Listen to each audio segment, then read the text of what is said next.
Title: She was the last person I expected waiting at the prison gate. The gate creaked open. 3 years gone. Just like that. I expected no one. I told myself no one. Then I saw her. Leaning against a battered blue truck. Rachel's sister. The last face I thought I'd see. She held up an envelope with my handwriting on it. "You wrote back," she whispered. "For a whole year." But I never wrote a single letter to Sam. Who did? My name is Maya Whitfield, 29 years old, and I walked out of Marion Correctional in Ohio believing love had abandoned me completely. I never imagined the woman standing at that gate would rewrite everything I thought I understood about loyalty, forgiveness, and who actually stayed. For years earlier, Rachel and I had been inseparable, sneaking kisses in parking lots, pretending our love was ordinary in a town that disagreed. One October night outside a bar in Columbus, a stranger shoved Rachel, called us both a slur, and swung his fist toward her face. I stepped between them. He hit the pavement wrong. Suddenly I was the one in handcuffs, not the man who started it. Rachel testified, but her words twisted under her family's pressure, painting me as reckless, violent, someone she barely recognized anymore. The jury saw an angry woman, not a girlfriend protecting the person she loved. I got 3 years. Rachel got silence. She never visited, never wrote. Her number changed within a month, and I told myself that was the whole story. Now here was Sam, 26, Rachel's younger sister, someone I'd met maybe 4 times, holding a stack of letters addressed to me. "I've been reading everything you sent," Sam said, "and answering every single one. Because someone had to."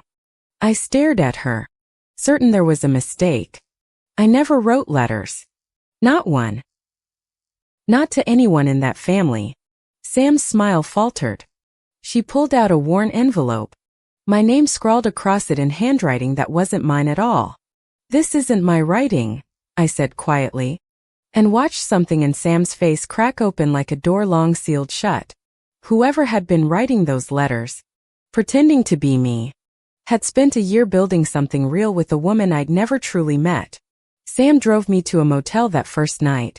Since parole rules meant I couldn't stay with family who disowned me years ago. Over diner coffee, she finally admitted the truth. Rachel had written the first 6 letters, then simply stopped. Too afraid to continue. "I found them in her drawer. Unsent," Sam said. "I couldn't let you think nobody in that family cared at all. So Sam sent them herself. First Rachel's words verbatim, then slowly, without meaning to. Her own thoughts crept into every page. I asked why she'd risk so much for a stranger. Sam shrugged. "You sounded lonelier than anyone I'd ever known." I recognized it. We started meeting for coffee twice a week, technically to discuss the letters, though neither of us mentioned closing that chapter. Sam had just finished nursing school, worked night shifts at a Columbus hospital, and carried herself like someone always bracing for disappointment. I found a job washing dishes at a diner off Route 23, grateful anyone would hire a woman fresh out of prison. My parole officer, a tired man named Frank, warned me one slip meant back to Marion. I promised him nothing would happen. Sam started showing up at the diner during her breaks, sliding into a booth, pretending she just happened to be nearby. "You happen to be nearby a lot," I teased once. She blushed and admitted she liked watching me relearn how to smile. Slowly I told her about prison, the isolation, the letters I never got, the birthday cards that never arrived from anyone. She listened without flinching, without pity. Just steady attention that made me feel like a person again instead of a case number.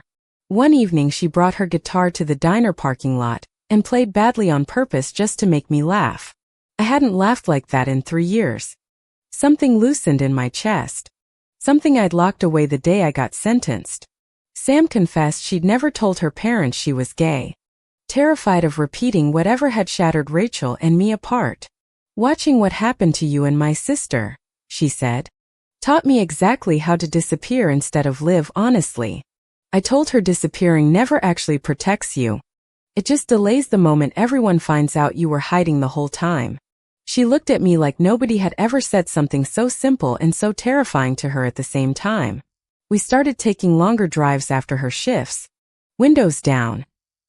Radio low. Saying less but somehow understanding each other more. One night parked by the reservoir. She asked if I still loved Rachel. I honestly didn't know how to answer that yet. I loved who she was before she got scared, I admitted. I don't know that person exists anymore. Honestly. Sam nodded slowly, staring at the water. I used to think I was just like her. Now I'm not so sure. I noticed how she remembered everything I mentioned once. My favorite song.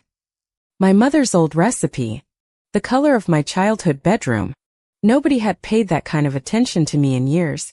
Not even Rachel. Not even before everything fell apart between us. Sam started leaving small things at the diner counter. A paperback novel. A folded newspaper crossword. Gestures that said I see you. I began looking forward to her shifts ending more than I looked forward to my own paycheck at the end of the week. One rainy Tuesday she showed up soaked. Having walked instead of driven because her car wouldn't start. Just to see my face. That's insane, I told her. Toweling her hair dry with a diner napkin. You could have called. She just smiled and said, I wanted to see you. Something shifted that night. A charge in the air neither of us named out loud. Both too scared to break the fragile peace. Frank. My parole officer. Mentioned he'd seen me looking lighter lately. Whoever that is, he said. Keep them around. It's good for you. I started saving for my own apartment, wanting stability before I let myself want anything else. Especially anything involving Sam. She helped me fill out job applications. Her handwriting neat and patient. Correcting my resume like she'd been doing it her whole life. One night, walking her to her car, I almost kissed her. Then stopped myself. Terrified of repeating history with the wrong sister. You don't have to be careful with me, Sam said quietly, reading my hesitation like she'd been waiting for it all along. I told her I needed time. That prison teaches you to distrust every good thing that walks toward you unprompted. She said she'd wait. And something about the certainty in her voice made me believe, for the first time, that maybe waiting was safe now. We fell into an easy rhythm. Dinners at her tiny apartment. Movies neither of us watched.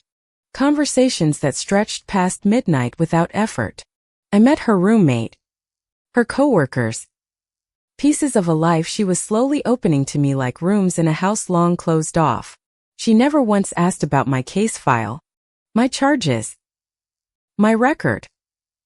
She just asked about me. The actual person underneath all that paperwork. I started to believe I could build something new here. Not a replacement for what Rachel and I had, but something entirely mine. One Sunday she took me to a small church picnic. Introduced me simply as my friend Maya, and I understood the caution in her voice. I didn't push her to say more. I remembered exactly how heavy that particular silence could feel from the inside. That night I finally kissed her. In her kitchen. Flour still on her hands from a pie she'd forgotten in the oven. She kissed me back like she'd been holding her breath for a year. Ever since the first letter she'd secretly answered. I should have told you sooner, she whispered against my forehead. The letters were selfish. I wanted a reason to know you. I told her I didn't care about the reason anymore. Only that she'd shown up. At the gate. In every way that mattered. We agreed to keep things quiet for now. Careful of Frank's parole rules. Careful of her family. Careful of everything that had broken before. For 3 weeks. Life felt almost gentle. Almost fair. Like the universe owed me this small, quiet, undramatic kind of happiness. Then Rachel called Sam's phone for the first time in months. And everything I'd started rebuilding trembled under one single ringing sound. Sam didn't tell me about the call for 4 days. And when I found out, it felt like the ground shifted under everything. I didn't want to worry you, she said. Rachel wants to meet you. Apologize. I didn't know how to say it. I asked her plainly if she was protecting me or protecting her sister. And Sam couldn't answer fast enough to convince me. We had our first real fight that night. Voices low but sharp. Both of us circling the same old wound from different angles. You kept a secret, I said. That's exactly what put me in prison. Secrets and people too scared to just say things. Sam apologized. But something small had cracked. A hairline fracture in the trust we'd spent weeks carefully building between us. Meanwhile, my lawyer's old paralegal called with strange news. The man I'd been accused of assaulting had a prior hate crime charge in Indiana. True. Could support an appeal. Proving he'd attacked first. That I'd acted in defense. Not aggression. That whole night. But the paralegal said Rachel's original testimony was the biggest obstacle. Since she'd described me as the instigator under oath years ago, any appeal would need her to correct the record publicly. Something her family had spent years making sure never happened. I asked Sam to talk to Rachel for me, hating myself even as I said it, using her again as a bridge between us. You want me to fix what she broke, Sam said quietly, while I'm still trying to figure out what's mine to fix at all. That same week, Sam's mother found a letter I'd sent, addressed in my real handwriting this time, tucked in Sam's nightstand drawer. The confrontation happened over Sunday dinner. Voices rising. Old wounds about Rachel and me reopening in front of the whole family table. First your sister. Now you, her mother said. Haven't we suffered enough because of that woman and her temper? Sam stood. And told her mother I'd never been violent. That fear had just needed somewhere convenient to point itself. Her father threatened to cut off her tuition help, her car insurance, anything tied to their name. She kept seeing me. Sam came to my apartment that night shaking, not from cold, and told me what happened without asking me to fix any of it. I held her. Terrified this would become another Rachel story. Another woman who loved me until the cost got too visible. At work, a regular customer recognized my name from an old newspaper article and mentioned it loudly to my manager, Mr. Petrosky. He pulled me aside. Said customers were uncomfortable. Said maybe I should consider other opportunities that didn't involve handling silverware near people. I begged him. Explained the truth. The appeal. The assault I hadn't started. But 3 years of headlines are hard to unwrite quickly. He kept me on dish duty only. Moved off the floor. Cutting my hours and my dignity in one quiet, cowardly conversation. Frank flagged a curfew violation from the night I'd stayed late arguing with Sam, warning me one more slip meant real consequences. You're one mistake from back inside, he said. I need you smarter than that. Especially now. Especially with everything happening. I started resenting Rachel with the heat I hadn't let myself feel in prison, where anger felt like a luxury I couldn't afford. Sam finally agreed to arrange a meeting, though her hands trembled dialing her sister's number. An old habit of protecting Rachel resurfacing hard. Rachel agreed to meet at a park near the river. Neutral ground. Her voice on speakerphone sounding smaller than I remembered. I spent 3 sleepless nights rehearsing everything I wanted to say. Every accusation. Every question that had rotted quietly inside me for years. The morning of the meeting, Sam asked if she should come. I told her no. This conversation belonged only to Rachel and me. She nodded. Hurt flickering across her face. Another small distance opening between us that neither of us knew how to close yet. Rachel looked older. Thinner. Dressed like someone who'd spent years apologizing silently to a mirror instead of to the person who deserved it. I was a coward, she said immediately, before I could even sit down. I've rehearsed that sentence for 3 years straight. I told her cowardice had a cost, that I'd paid it in a cell while she rebuilt a life that erased me entirely. She cried. Said her parents threatened to send her away. That she'd been 24 and terrified and chose the easier, Uglier lie. I wanted to forgive her instantly. The old muscle memory of love still tugging beneath 3 years of hardened, protective scar tissue. But I asked the real question. Would she correct her testimony now? Publicly. Knowing it might expose her family's role in everything. Rachel hesitated too long. The same hesitation that had cost me 3 years. And I felt something inside me finally go quiet. I need time, she said. I told her time was the one thing she'd already stolen enough of from my entire life. I walked away from that park angrier at myself than at her. For hoping, even briefly, that people don't repeat their patterns. That night, Sam asked how it went. I told her the truth. Her sister was still choosing safety over honesty. Again. Sam went quiet, absorbing it like a blow she'd braced for since childhood. Watching Rachel disappoint people who loved her too easily. I'm not her, Sam finally said. I need you to actually believe that. Not just say it when it's convenient. Promised I did. But the fight with Frank, the diner, her parents. And now Rachel had left me raw and defensive. We started arguing more. Small things escalating fast. Both of us exhausted from carrying secrets that weren't originally even our own. Sam's parents gave her an ultimatum. End things with me, or lose financial support entirely. Effective at the end of the month. She didn't tell me right away. And when I found out from her roommate, the secrecy pattern felt dangerously, painfully familiar again. You're doing what Rachel did, I said, immediately regretting how cruel it sounded. Watching her face collapse under the comparison. I am nothing like my sister, Sam snapped back. But you keep treating me like I'm one wrong move from becoming her. We didn't speak for 6 days. Both of us proud and frightened. Both convinced the other one would be the first to leave.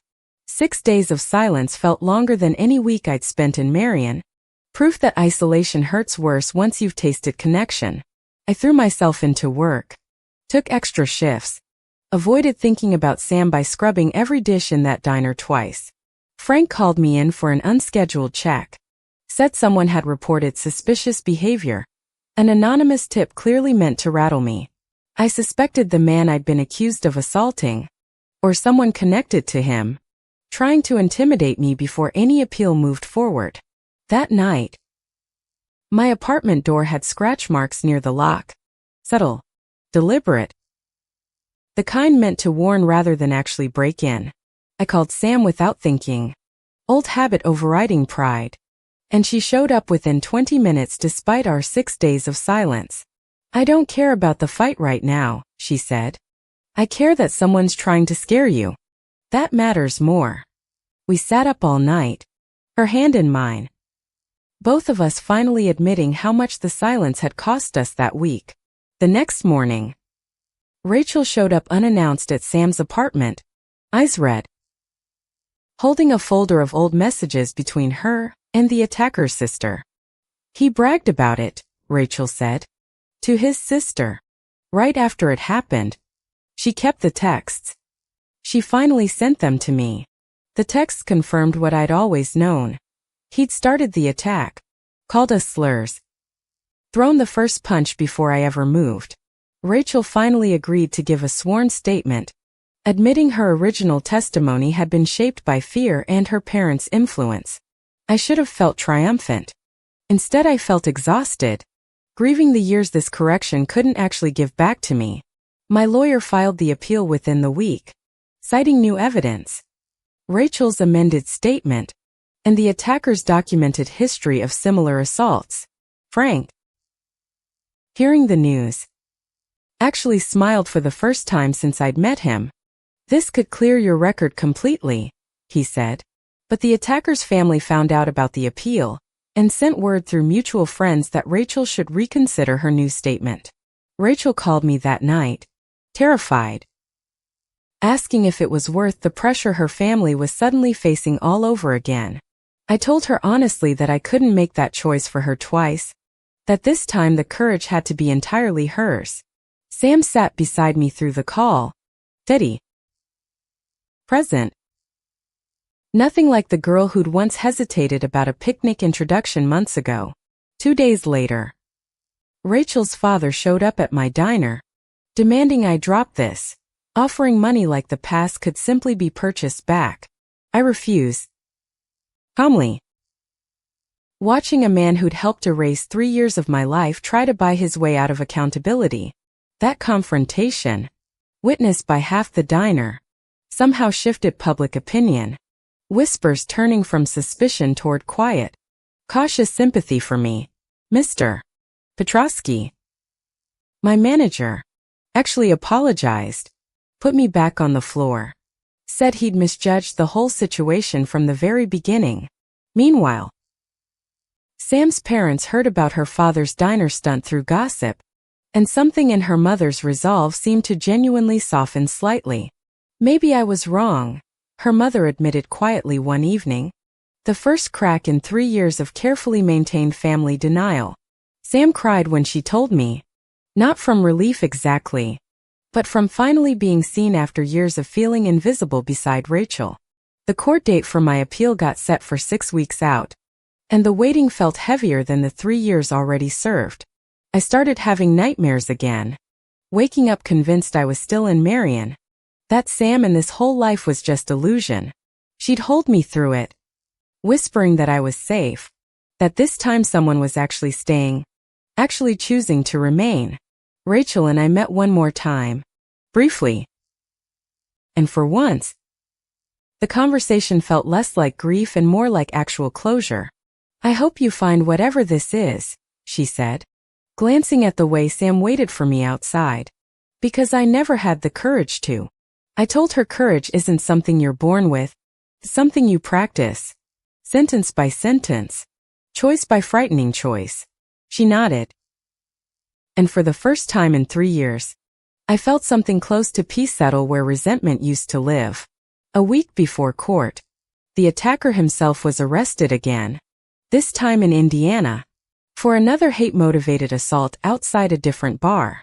The new charges strengthened my case enormously, proving a documented pattern, proving I'd never been the aggressor that night in Columbus. Sam moved into my apartment that same week.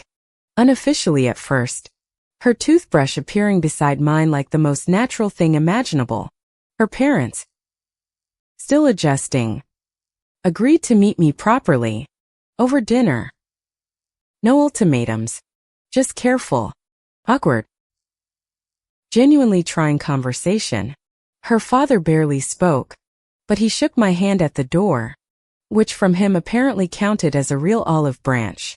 The night before court, Sam and I lay awake, tracing the outline of everything that had happened since that gate creaked open.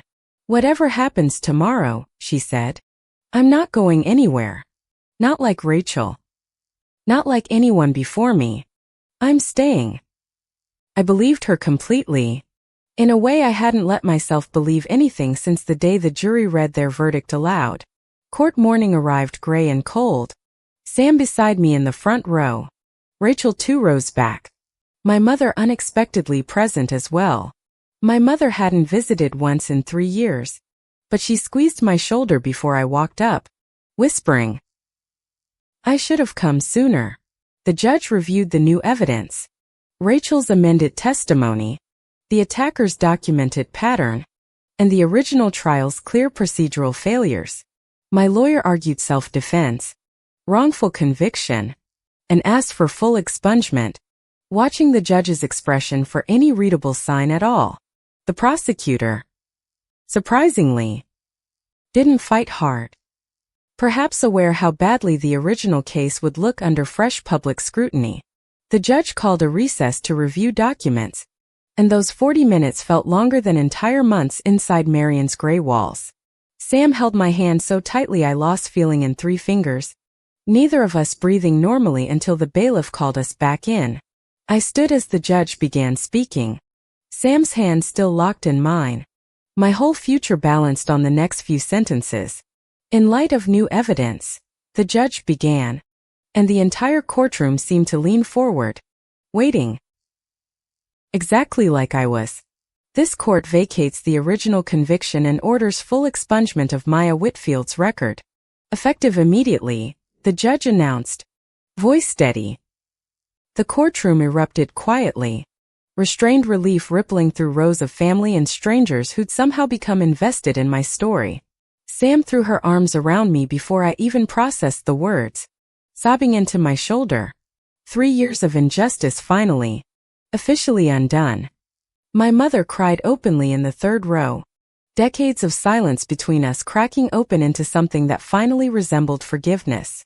Rachel approached afterward, hesitant, and simply said, I'm glad. Genuinely. I hope you both built something real together, unlike what we had. I hugged her, surprising myself, releasing a grudge I'd carried since the gate. Understanding forgiveness doesn't require forgetting or excusing anything. Outside the courthouse, reporters had gathered, drawn by the attacker's second arrest, turning my private nightmare into unexpected local news coverage. I spoke briefly, mentioning wrongful conviction, mentioning the danger of fear-driven silence, mentioning Sam, standing beside me, without hesitation this time. That evening, Sam's entire family hosted an impromptu dinner. Awkward but genuine. Her father finally asking me real questions about myself. Her mother pulled me aside near the kitchen, apologized properly, said watching Sam fight for me had taught her something about courage. I spent years protecting Rachel's silence, she admitted, and it almost cost me my other daughter's happiness. I won't repeat that mistake. Frank called the next morning, technically off duty, just to say congratulations, that he'd rarely seen a case turn around so completely. Mr. Petrosky promoted me to shift lead, said the diner needed someone who'd proven exactly what resilience actually looked like under pressure. Sam and I celebrated quietly that weekend, just us, a bottle of cheap wine, and the overwhelming relief of an ordinary, undramatic evening. I used to think love meant staying quiet to keep the peace, she said. You taught me peace built on silence isn't real peace.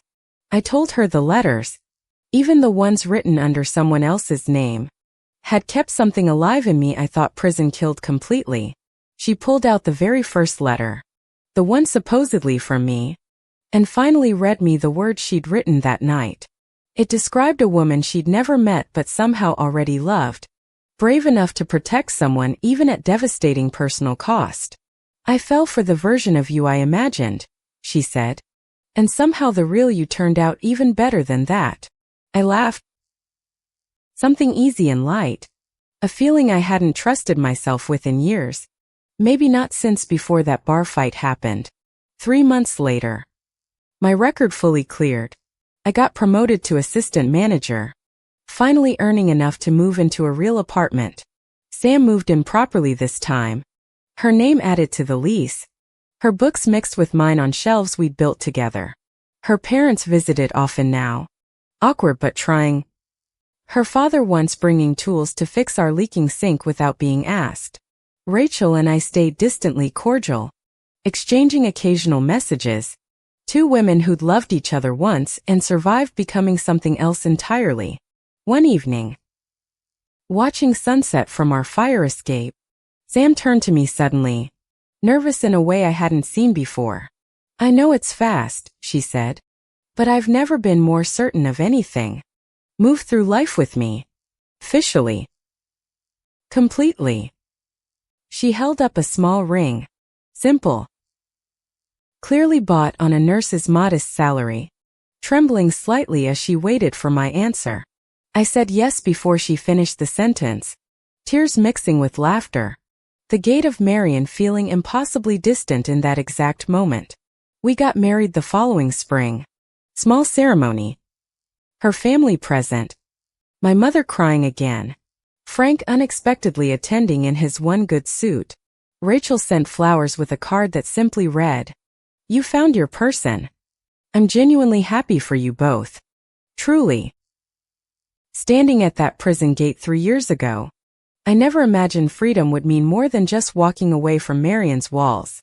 It meant walking toward Sam, toward honesty, toward a love brave enough to answer letters I never actually wrote, and stayed anyway. Then D.